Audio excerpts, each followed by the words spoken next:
Amici di QTP News, siamo nella nostra redazione qui a Pieve di Soligo in compagnia di un amico e di un gradito ospite, Giovanni Carraro, giornalista videomaker di Susegana, che abbiamo imparato a conoscere con tante collaborazioni anche con il nostro quotidiano online, e che oggi è qui nella nostra redazione per presentarci la sua ultima fatica editoriale, chiamiamola così, dopo una parentesi in 2 puntate dedicata al Monte Cézanne con Maestoso Cézanne volume 1 e volume 2, un ritorno alle Dolomiti, patrimonio UNESCO. Bentrovato Giovanni, raccontaci un po' questo tuo nuovo lavoro che nasce un po' da una folgorazione, chiamiamola così in termine religioso, perché è dedicata alla Trinità delle Tre Cime di Lavaredo. Sì, siamo nel cuore delle Dolomiti, il simbolo delle Dolomiti, patrimonio dell'umanità. Le Tre Cime di Lavaredo sono delle montagne straordinarie che tutti conoscono, richiamano un sacco di gente da tutto il mondo.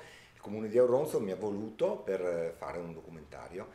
La base è sempre quella classica, un'escursione ad anello attorno a questa bellissima montagna, con delle soste, delle tappe a parlare di cultura, di curiosità e tradizioni anche popolari. Insomma, un lavoro commissionato, dicevi, dallo stesso comune, insomma, Sì. di Auronzo, che è il paese dal quale lo scenario si apre proprio sulle Tre Cime. È l'unico capoluogo da cui si possono vedere le Tre Cime in tutta la loro bellezza. Chiaramente il versante meridionale è diverso da quello che noi siamo abituati a contemplare nelle classiche fotografie, perché è il versante nord, quello che si vede da Rifugio Locatelli. Però con questo documentario ci giriamo intorno, per cui vediamo tutti. Tra l'altro alle nostre spalle c'è qualche immagine di questo trailer del trailer, nuovo lavoro, sì. Quindi qualcosa si può già degustare. Un lavoro che sarà presentato in anteprima domenica c'è il ottobre. debutto, 7 ottobre, al Teatro Cursal di Auronzo alle 21, e poi ci sarà la seconda serata in occasione della rassegna dedicata alla montagna Oltre le Vette di Belluno, Teatro Comunale di Belluno, ore 21, il 13 di ottobre. Ma notizia fresca proprio di oggi, ci sarà la terza serata qui a Pieve di Soligo al Teatro Careni, grazie all'intervento dell'organizzazione del teatro, ma anche del CAI di Pieve di Soligo, il 9 novembre. Quindi insomma 3 occasioni per gustarsi questo nuovo lavoro di Giovanni Carraro, un lavoro che insomma presenta delle immagini mozzafiato, presenta tantissime appunto anche testimonianze di rilievo da parte della gente di Auronzo, ma poi anche insomma cenni storici sull'alpinismo, c'è la botanica, ci sono tantissimi contenuti. Un lavoro immane, lunghissimo, 240 ore di montaggio, forse il più complicato, il più duro che ti ha investito, insomma. Metro di misura 10 volte Maestoso Cézanne 2 come tempi di lavorazione.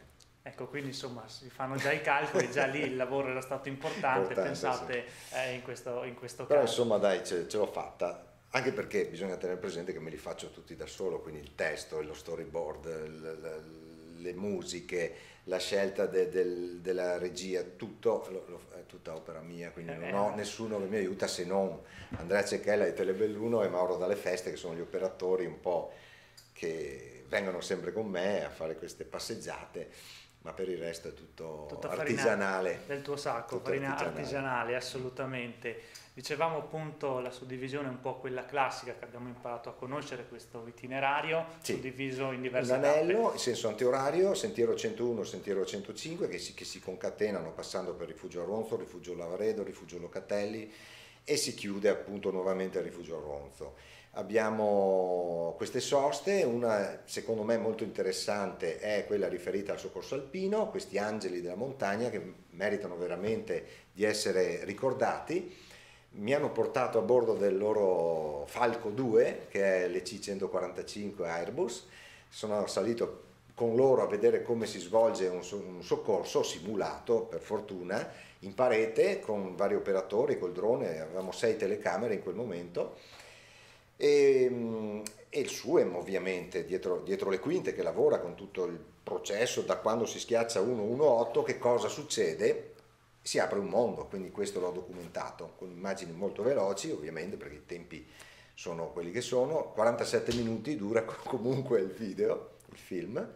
E un altro inserto interessante è la storia dell'alpinismo, dove andiamo a a vedere che cosa ci racconta Ziro Molin, uno dei grandi alpinisti del secolo scorso, oggi è ultra ottantenne ma è sempre così vivace, ed è stato tra l'altro anche un attore di uno dei film di Giuseppe Taffarel a proposito del spopolamento della montagna, L'ultimo contadino, e proprio su questo argomento sono andato ad intervistare il grande Mauro Corona. Che esatto, insomma è tra i nomi che spicca, sì, no, in questo tuo personaggio ultimo lavoro. Straordinario, perché poi quello che siamo abituati Mauro a vedere Corona di Mauro in TV non è propriamente la sua reale immagine è quella che ho visto alla casera Mela, che è sotto il Duranno, e l'ho visto come come si può dire, una sorta di Che Guevara in chiave veneta, nel suo habitat. È straordinario, veramente, lo vedrete.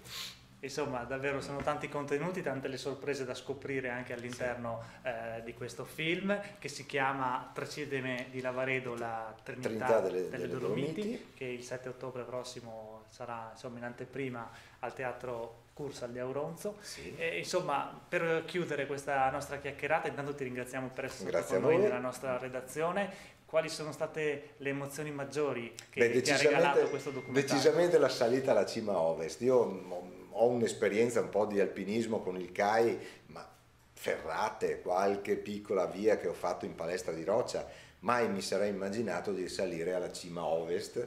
Mi hanno tirato su come un salame, però ce l'ho fatta. Lo vedrete con le GoPro che cosa è successo quel giorno. Insomma, non resta che gustarci questo nuovo lavoro, questo nuovo film di Giovanni Carraro. Grazie per essere stato con noi e buona continuazione. Ciao a tutti.